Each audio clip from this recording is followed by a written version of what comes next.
அனைவருக்கும் வணக்கம். அவரைப்பருப்பு சாதம் செஞ்சு வச்சுருக்குறேங்க.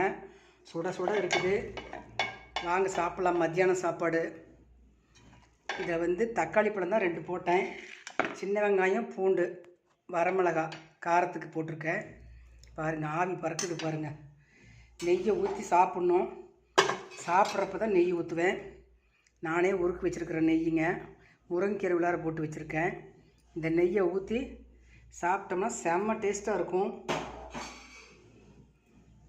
தேங்க்யூ. அனைவருக்கும் வணக்கம். அவரைப்பருப்பு சாதம் ரெடி ஆயிடுச்சு பாருங்கள்.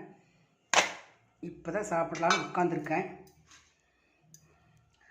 அதுக்கு சுண்டல் வேக வச்சு தாளித்து வச்சுருக்குறேங்க. மாம்பழம் ஒரு 3 பீஸ் கட் பண்ணி வச்சுருக்கேன். மத்தியானம் சாப்பிட்றதுக்கு வாங்க சாப்பிட்லாம். தேங்க்யூ.